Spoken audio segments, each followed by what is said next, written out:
We're pleased to be joined at this time by former Steelers tight end Randy Grossman, who's kind of a trendsetter in the league. You were one of the first, like one of the first handsome guys. Yeah, that's right. Yeah, really absolutely. intelligent guys.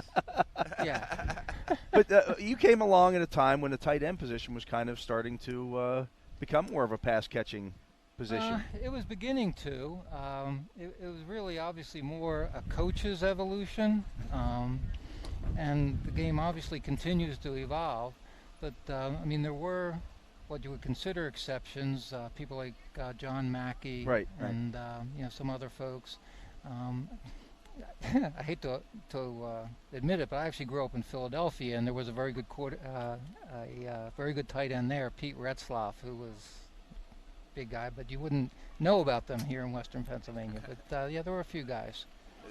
I think a lot of people, and we were talking about this earlier when we knew you were coming on, that kind of operate under the consumption that Coach Knoll was very conservative and did this, but in a way, he was kind of ahead of the game with throwing to the tight ends. Drafted Benny in the first round, used you a fair amount, not like they do today, but for the era, right. Quite a bit.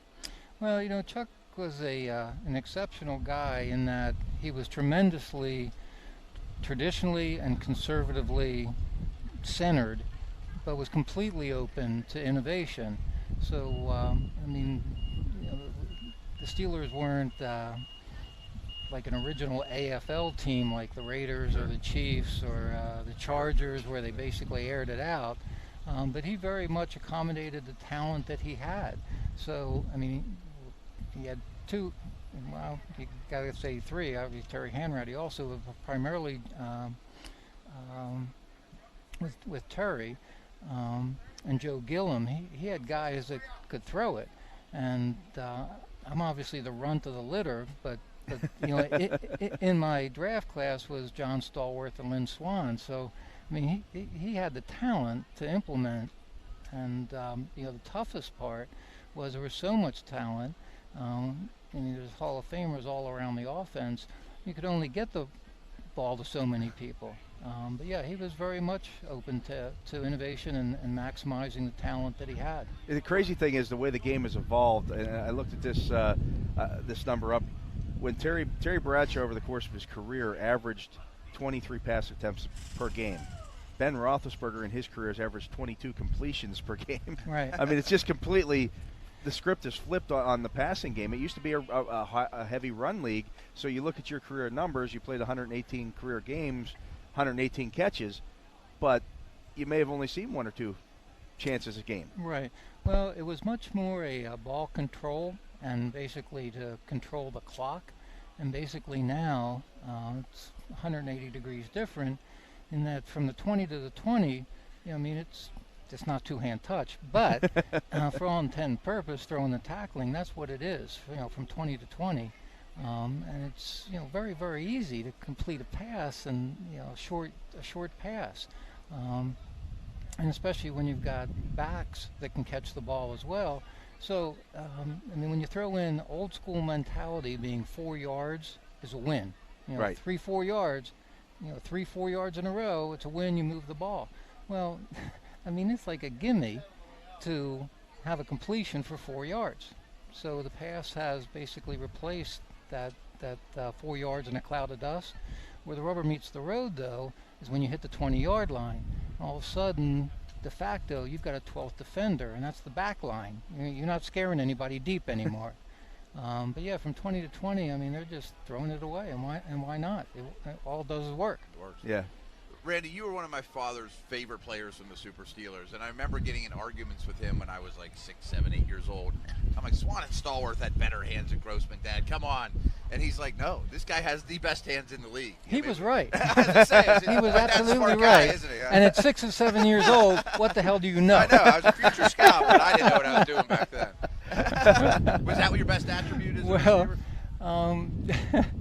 I could definitely catch the ball, and when you're 6'2", 215 pounds playing tight end, you better be able to catch the ball. Yeah, right. I wasn't scaring anybody deep, but I was catching the ball. That's just how you think about the size. I remember when I first started covering the team, and I went and got some old media guides, and looking at the sizes of the guys from your time.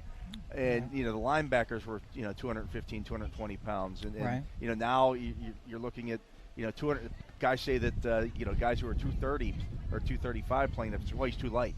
Or the defensive tackles, were Joe Green was Joe Green. He was a big guy, but a lot of the guys weren't that size. Well, Joe was not exceptionally big.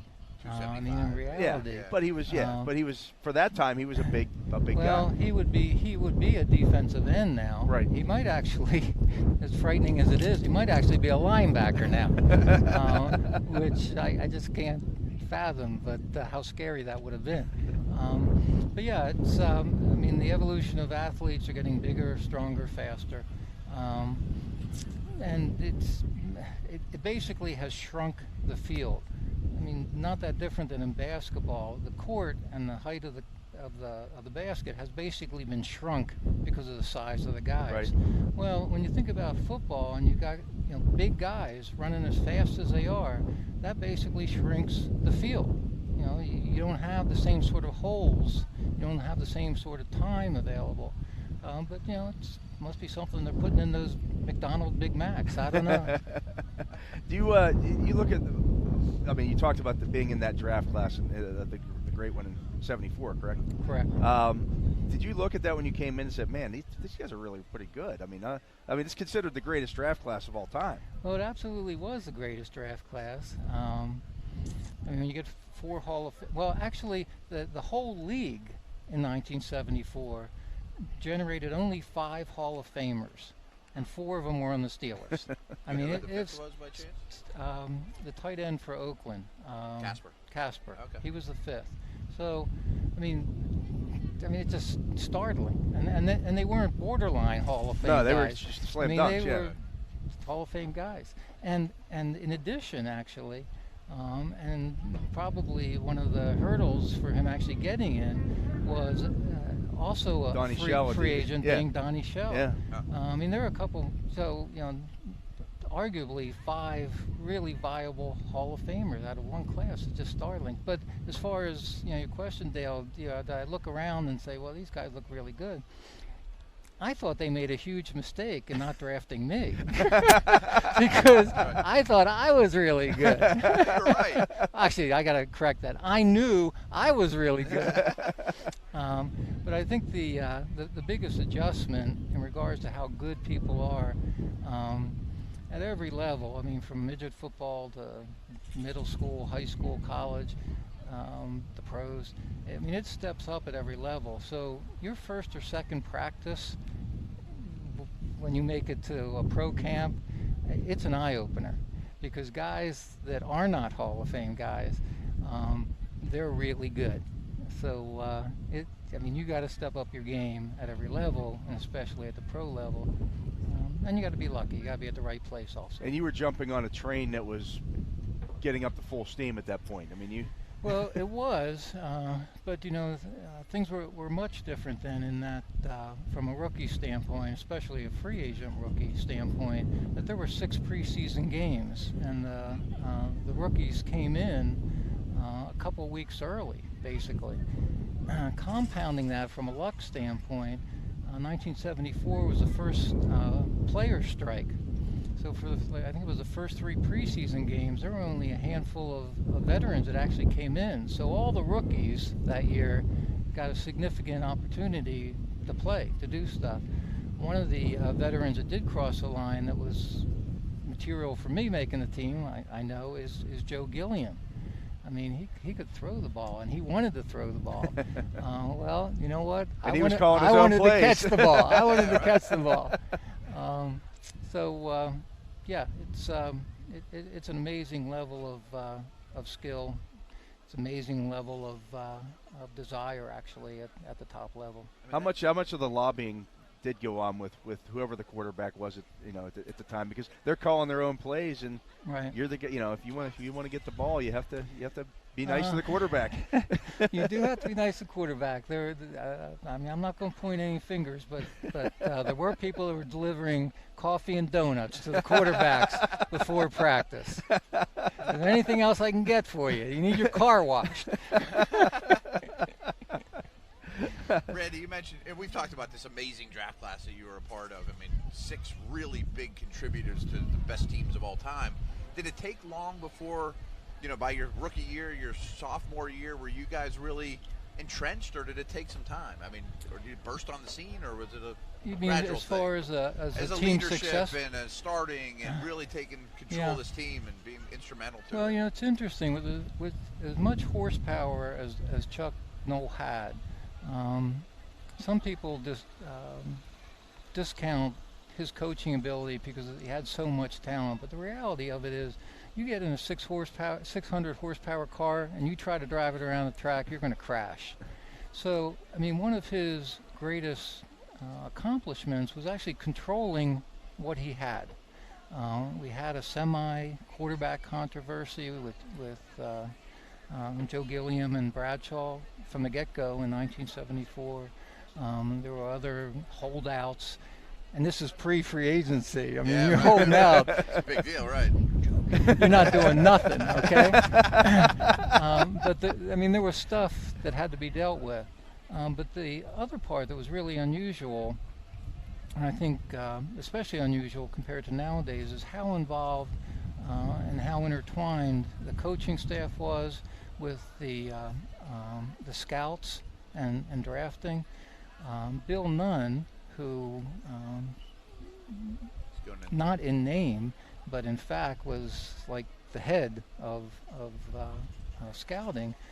The Steelers, for all intent and purpose, through Blesko, owned the black college market.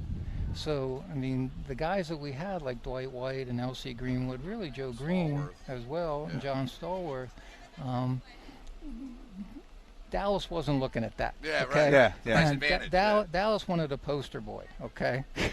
and Chuck, and I think it's a little bit because of Chuck's background. I mean, he was an undersized offensive guard, basically carrying plays in and out in Cleveland.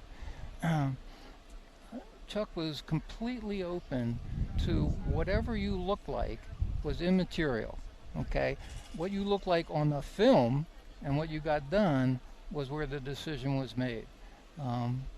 So as far as, did we know what it was? Well, and we had a lot of alpha dogs on the team, and people talk about Joe Green being a leader and Lambert being a leader, and all these folks. It was a whole locker room full of leaders. But even having that sort of group, there really wasn't the kind of dissension that tears teams apart. It was a really special group of guys. My dad just texted me. He said he still thinks you have the best hand in Steeler history. He's still right. Yeah, he's a smart man. But the only qualifier is he said Steelers instead of NFL. Right. Well, if you came out now, Randy, you'd be a receiver. Oh, yeah. Well, I guess I would be actually a slot receiver. I'd be a possession receiver. Yeah, I would resign for the guarantee, and I might actually make it through one play. You could be one of those slot receivers catching 100 balls. That's right. Quick option routes, no doubt. Yeah. Yeah, that's just the way the evolution of the game. Well, he is Randy Grossman. We're going to let him go here. We've enjoyed talking to you, Randy. Thanks for stopping by on Steelers Nation Radio.